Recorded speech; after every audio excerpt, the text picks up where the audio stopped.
తెలంగాణ బంద్‌లో భాగంగా హైదరాబాద్‌లో పలు మూలల్లో కూడా బంద్ నిర్వహిస్తా ఉన్నారు. బీఆర్ఎస్ నేతలైతే రోడ్లపైకి వచ్చిన పరిస్థితి కనబడతా ఉంది. మనతోని బీఆర్ఎస్ మాజీ ఎమ్మెల్యే విజయభాస్కర్ గారు అయితే ఉన్నారు. మాట్లాడించే ప్రయత్నం చేద్దాం. సార్, ప్రధాన డిమాండ్ ఏంటి?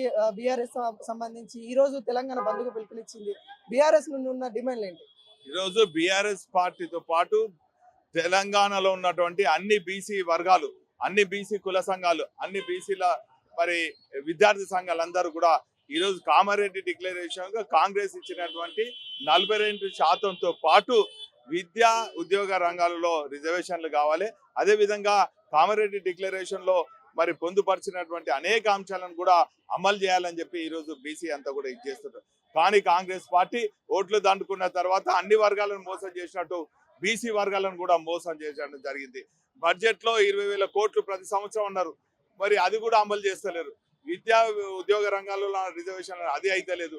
కనీసం ఆయన చేతిలో ఉన్నటువంటి 40% కాంట్రాక్ట్ పనులు కూడా మా బీసీ వర్గాలకు ఇవ్వాలంటే ఇస్తలేరు. అంటే ఈ తీరుగా ఏ ఒక్క హామీ కూడా నిలబెడతలేరు. కాబట్టి మరి కేవలం జీవోల పేరిట, ఆర్డినెన్స్ పేరిట, ధర్నాల పేరిట ఢిల్లీలో డ్రామాలు చేస్తున్నారు. కాబట్టి ఈరోజు బీసీ వర్గాలన్నిటి కూడా సహనం కోల్పోయి రోడ్ల మీదకి వస్తుంది.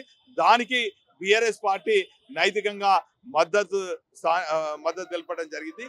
మరి ఈ ఉద్యమం ఖచ్చితంగా ఇది ఆరంభం మాత్రం, ఖచ్చితంగా గమ్యం చేరే వరకు దశల వారీగా ఆందోళన చేస్తాం.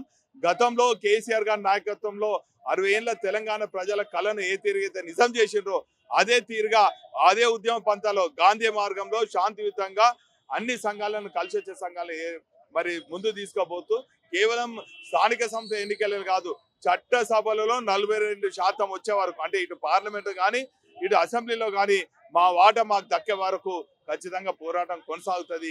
దానికి బీఆర్ఎస్ పార్టీ నైతిక మద్దతు తెలుపుతారని సందర్భంగా తెలియదు. కాంగ్రెస్ పార్టీ అనేక కోణాలు ప్రయత్నాలు చేస్తున్నా అని చెప్తా ఉంది. ఇటు ధర్నాలు కూడా చేస్తా ఉంది. కానీ బీఆర్ఎస్ నామ మాత్రమే ఇక్కడ సపోర్ట్ చేస్తా ఉంది. ఎక్కడ కూడా ధర్నాలు పాల్గొన్నట్టు ఎక్కడ తెలియట్లేదు.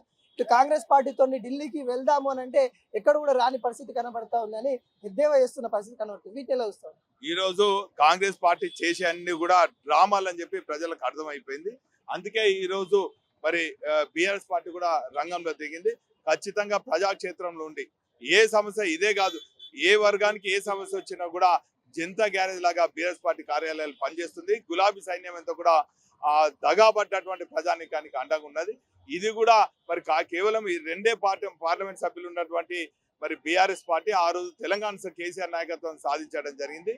మరి ఇప్పుడు కూడా నిజంగా చిత్తశుద్ధి ఉంటే కాంగ్రెస్ బీజేపీ గంటలు అయ్యే పనికి 2 ఏళ్ళు పుణ్యకాలం దాటింది. ఈ రోజు మరి బీసీ వర్గాలలో మరి ఓపిక నశించి ఈ రోజు వీధుల మీదకి వచ్చింది. దశల వారికి ఈ ఆందోళన కొనసాగుతుంది.